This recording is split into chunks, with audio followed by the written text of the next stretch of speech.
Voice of మన్యాసిని స్వాగతం సుస్వాగతం. నిన్న సుప్రీంకోర్టు ద్విసభ్య ధర్మాసనం ఒక తీర్పునిచ్చింది.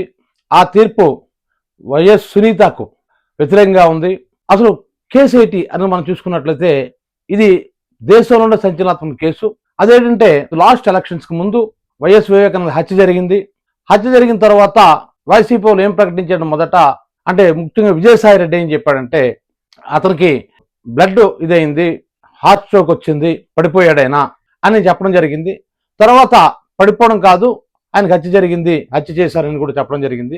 ఆ తర్వాత ఏం జరిగిందంటే అతను ఏదైతే ఉత్తరం రాశాడని అంటున్నారో ఆ ఉత్తరం కానీ సెల్ ఫోన్ కానీ అది మేము వచ్చినంత వరకు నువ్వెవరికి ఇవ్వకు, జాగ్రత్త దాయి అని చెప్పేసి ఈ వివేకానంద రెడ్డి పిఏ కృష్ణారావుకి స్వయంగా ఈ సునీత నెక్స్ట్ వాళ్ళ ఆయన నర్రెడ్డి రాజశేఖర రెడ్డి వాళ్ళు చెప్పినట్టుగా ఈ కృష్ణారెడ్డి చెప్పడం జరిగింది. మొత్తం మీద అప్పుడు ఆ మూమెంట్లో జగన్మోహన్ రెడ్డి ఏమో ఈ కేసుని తెలుగుదేశం వాళ్ళ మీద తోయాలని చూశాడు. తెలుగుదేశం వాళ్ళు ఇందులో ఉన్నారు, ముఖ్యంగా చంద్రబాబు నాయుడు ఉన్నాడు.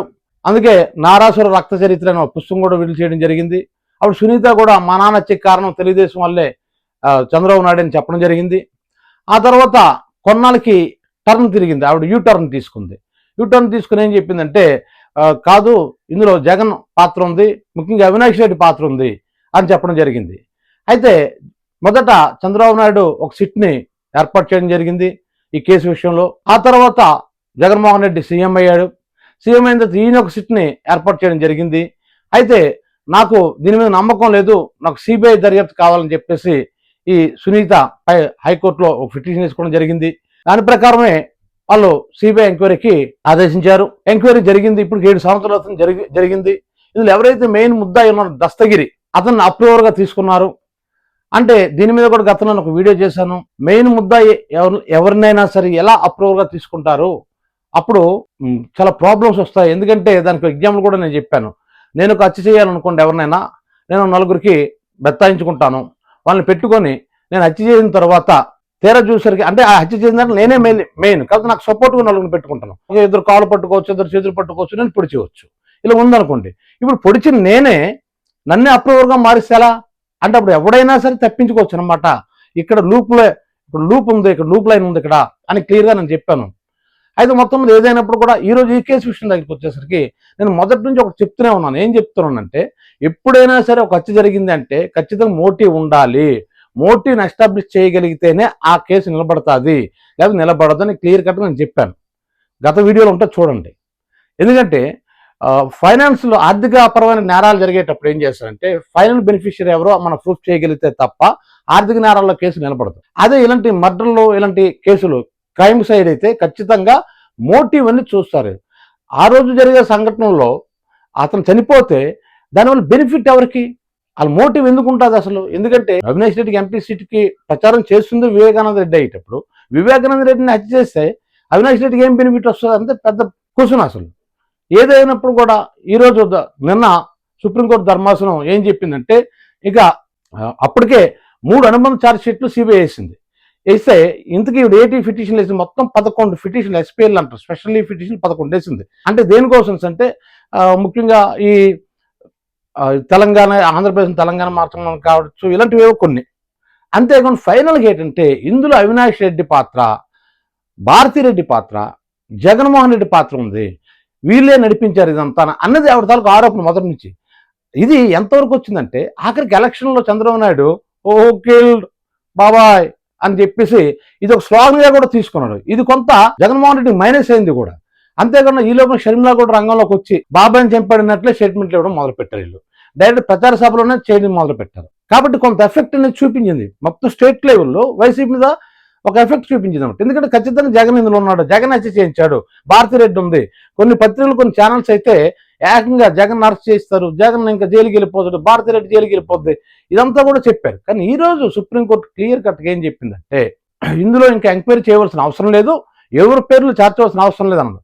ఇక్కడ సిబిఐ మొదటి నుంచి మాట చెప్తుంది, మేము ఆల్రెడీ ఎంక్వైరీ చేసాం కానీ మొదటి నుంచి ఎంక్వైరీ చేయమని చేస్తానని కూడా ఒకసారి కోర్టులో చెప్పింది. కాదు, ఒక ఇద్దరు వ్యక్తుల మధ్య జరిగిన ఫోన్ సంభాషణ, కిరణ్ రెడ్డి అనుకుంటాను, కిరణ్ రెడ్డి అర్జున్ రెడ్డి అనుకుంటాను, సబ్జెక్ట్ కరెక్షన్, వాళ్ళ మధ్య జరిగిన ఫోన్ సంభాషణ బయట తీయండి అన్నారు. అయితే అక్కడ వీళ్ళకి వచ్చే డౌట్ ఏంటంటే తెల్లవారుజాము 5 గంటలకే ఇది ఎలా తెలుస్తుంది మా హత్య జరిగి ముందే, అంటే హత్య అన్న విషయం ఎవరు తెలియక ముందే ఎలా తెలిసిపోయింది, వీళ్ళిద్దరి మధ్య ఎలా సంబంధం జరిగిందంటే దాని మీద ఎంక్వైరీ చేసి ఏం జరిగిందంటే బహుశా అందులో ఒకరు లండన్లో ఉండొచ్చు. కాబట్టి అక్కడికి ఇక్కడికి మధ్య 5 గంటలు తేడా ఉంది. అదంతా కాలిక్యులేట్ చేసిన తర్వాత అసలు ఈ సమాచారం ఉదయం 7 గంటలకు జరిగింది. మనకి ఎక్కడ రాత్రి మధ్య జరిగినట్టు మనకు కనబడుతుంది కానీ 1 గంటప్పుడు కనబడుతుంది కానీ అది జరిగింది ఏంటంటే తెల్లవారు 7 గంటలు జరిగింది. కాకపోతే ఇక్కడికి అక్కడికి మధ్య 5:30, 5 గంటల మధ్య తేడా ఉంది కాబట్టి ఇలాగ అపోహపడ్డారని చెప్పేసి క్లియర్ కట్గా సిబిఐ తన తాలూకా ఎంక్వైరీలు తేల్చేసింది.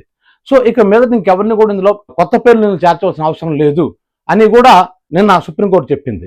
అయితే వైసీపీ వాళ్ళు కూడా చెప్తున్న ఆ గతం నుంచి వాదిస్తున్న వాదన ఏంటంటే అసలు ఇది రాజకీయాలకు సంబంధించిన అంశం కాదు, కేవలం వైఎస్ వివేకానంద రెడ్డి ఒక ముస్లిం షమ్ని అనేటువంటి ఒక ముస్లిం అమ్మాయిని పెళ్లి చేసుకున్నాడు. వాళ్ళిద్దరికి మధ్య ఒక పిల్లడు పుట్టాడు. ఆ పిల్లడికి సెహార్స్ అని పేరు పెట్టుకున్నారు.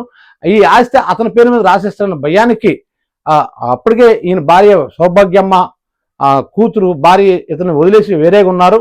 కాదు ఈయనకి అయ్యే ఖర్చు మాత్రం ఇస్తున్నారు, చెక్ పవర్ కూడా తీశారు అని అన్నారు. ఇక్కడ మనం జాగ్రత్తగా గమనిస్తే అక్కడ బీరువాల నుంచి ఎవరు డబ్బు తీయలేదు. ఒకరు ఉండున్నా తీసుకుని ఉండేవారు కాదేమో, బంగారం ఇలాంటివి ఏమైనా వాళ్ళు దోచుకోవచ్చు నిజంగా దొంగలైతే. కానీ ఆ బీరువాల నుంచి కొన్ని పేపర్స్ పట్టుకొని వెళ్ళిపోయారని ఎవరైతే మెయిన్ ముద్ద దస్తగిరి ఉన్నాడో ఆ దస్తగిరే చెప్పడం జరిగింది. అంతేకాకుండా దస్తగిరి జైల్లో ఉండేటప్పుడు ఈవిడ దస్తగిరితో ములాఖత్ జరగటం, ముఖ్యంగా ఈ సెల్ ఫోన్ గట్టి ఎందుకు ఇవ్వద్దు అన్నారు అని అంటే పొరపాటున డ్రైవర్ని, అంటే డ్రైవర్ చంపేసినట్టు అక్కడ రాయడం జరిగింది. కాబట్టి డ్రైవర్ని చంపేస్తారేమో ఈ ప్రజలంతా కలిపిన భయానికి మేము పైకి చెప్పొద్దన్నాం అని అన్నారు. అక్కడ క్వశ్చన్ వీళ్ళు వైసీపీ వాళ్ళు ఏం చెప్పారంటే ఎంత డ్రైవర్ అయితే మాత్రం తండ్రిని చంపేసిన వాడిని ఆవిడ ఎలా సేవ్ చేస్తుంది అన్న క్వశ్చన్ అరెస్ట్ చేశారు. సో ఇలాంటి రకరకాల అపోహలు ఆరోపణలు తర్జన భర్జనలు ఇక్కడ జరిగింది ఏంటంటే మెయిన్ ఏం జరిగింది ఇప్పటికీ తెలియదు. కానీ జరిగింది ఏంటంటే దీన్ని రాజకీయం వైపు లాక్కొని రావడం, మొదట్లో వైసీపీ టీడీపీ మీద తోసేయటం, తర్వాత టీడీపీ వైసీపీ మీద తోసేయటం, డైరెక్ట్ జగన్నే టార్గెట్ చేయటం, దాని మీద సినిమాలు కూడా వివేకం సినిమా లేదా గొడ్డలు పెట్టేవి కొన్ని సినిమాలు కూడా తీసిరాగాను. సో ఇవన్నీ జరిగాయి. నేను మొదటి ఒకటి చెప్తున్నాను, ఎవరి మీద ఏ నేరారోపణ జరిగినా సరే వెంటనే అతను మనం నేరస్తుడు అనకూడదు, ముద్దాయి అని అన్నారు. ఇప్పుడు ఇన్నాళ్ళు బట్టి జగన్ హత్య చేశాడు, జగన్ హత్య చేశాడు, జగన్ హత్య చేశాడు, ఇది చంద్రబాబు నాయుడు కానీ వర్తిస్తుంది అంటుంది, జగన్కే కాదు. ఎవరైనా చంద్రబాబు నాయుడు కేసులు ఇరుక్కున్నాడు అనుకోండి, అంతమంది అతను నేరస్తుడు కాదు, ముద్దాయి మాత్రం, అంటే నిందితుడు, నింద మోపబడినోడు తప్ప నేరస్తుడు కాదు కోర్టులో రుజువైనంత వరకు. సో అంతవరకు ఓపిక పట్టకుండా ఎవరు ఇష్టం వచ్చిన వాళ్ళు పోస్టింగ్లు పెట్టేసి ఛానల్స్లో శుభ్రంగా జగన్ హత్య చేసిన స్కెచ్లు కూడా కొన్ని ఛానల్స్ చూపించారు, ఇలా వెళ్ళినట్టు ఇలా పొడిపించినట్టు అలా చేసినట్టు ఫోన్లో మాట్లాడుకున్నట్టు ఏటో రకరకాలు వీళ్ళే ఊహించేసుకొని వీళ్ళే ట్రయల్ చేసి వీళ్ళే విచారణ చేసి వీళ్ళే జడ్జిమెంట్లు కూడా ఇచ్చేశారు కొన్ని ఛానల్స్ అయితే. నేను చెప్తుంది ఏంటంటే అది ఎప్పుడు కూడా రాంగ్. ఎవరి మీద ఆరోపించడం వెంటనే మన అతన్ని నేరస్తుడు క్రిమినల్ అని అనకూడదు. కానీ ఒక ముఖ్యమంత్రి హోదాలో ఉన్న ఆయన కూడా ఓకిళ్ళు బాబాయ్ అంటుండేవాడు. సో అంత పెద్దల మాటను కూడా, అలాగే జగన్ అయినా సరే ఏ ఆధారం లేకుండా తెలుగుదేశంలో తోసిన కూడా తప్పే. ఇద్దరు అక్కడ తప్పు చేశారు, ఇద్దరు దాన్ని రాజకీయంగా వాడుకోవాలని చూశారు. కాకపోతే నాకేంటనిపిస్తుందంటే ఇది ఇందులో అసలు వీళ్ళిద్దరూ కాదు ఇంకెవరికి ఉంటారన్నది నాకు డౌట్ అసలు. కాకపోతే ఇప్పుడు కోర్టులో అది అంతా ఉంది కాబట్టి సబ్జుడిస్ కిందకు వస్తుంది కాబట్టి పూర్తిగా మనం మాట్లాడడం కావద్దు. కాకపోతే నిన్న సుప్రీంకోర్టు ఇచ్చిన జడ్జిమెంట్ వరకు మాత్రం చూసుకున్నట్లయితే జగన్ కానీ భారతిరెడ్డి కానీ అవినాష్ రెడ్డి కానీ వీళ్ళెవరూ కూడా నేరస్తులు కారు అన్న విషయం మాత్రం రుజువైపోయింది. ఇప్పుడు సిబిఐ కోర్టులుగా ట్రయల్ జరుగుతుంది, కోర్టు వారు తేలుస్తారు అసలు నేరస్తులు ఎవరో. ఇప్పుడు ఉన్నటువంటి ముద్దాల లిస్టు ఒకటి ఉంది కదా, గంగిరెడ్డి ఇంకెవరెవరో పేర్లు ఉన్నాయి కదండి, ఈ దస్తగిరి ఇలాంతా. దస్తగిరి అలాగే అప్రూవర్గా మారాడు కాబట్టి ఈయన గురించి కోర్టు ఏ నిర్ణయం తీసుకుంటూ చూద్దాం. మిగతా కొంతమంది ఉన్నారు కదా, వాళ్ళు ఎవరైనా కలిపి ఈ నేరం చేశారా. కానీ ఇక్కడ ఒక విషయం నాకు ఎప్పుడు అర్థం కాని విషయం ఏంటంటే పలానా వ్యక్తి మీద ఒక ఆరోపణ వేసినప్పుడు అతన్ని అరెస్ట్ చేసినప్పుడు బెయిల్ మీద బయటకు వచ్చిన తర్వాత లేదా విచారణ జరిగిన తర్వాత టోటల్గా అతను నేరం చేయలేదని అంటారు. మరి నేరం చేయలేదంటే మరి నేరం చేసిన ఏమన్నా కూడా పట్టుకోవాలి కదా. ఈ దిశగా కూడా ఆలోచించాలి. రేపు ఉదయం నేరం ఇందులో ఉన్నోళ్ళు ఎవరు నేరం చేశాను రుజువైంది అనుకుంటే శిక్షలుగా పడుతుంది. కానీ ఇందులో ఉన్నోళ్ళు కూడా నేరం చేయలేదు అని కానీ కోర్టు కానీ వీళ్ళందరూ కూడా ఎక్విటల్ కానీ ఇచ్చేస్తే అప్పుడు నేరం ఎవరు చేశారు కూడా రుజువుపరచవలసిన బాధ్యత మళ్ళీ సిబిఐ మీద ఉండాలి. ఈ వీడియో మీకు నచ్చినట్లయితే వాయిస్ ఆఫ్ మంజాల్సన్కి లైక్ చేయండి, షేర్ చేయండి, సబ్స్క్రైబ్ చేయండి.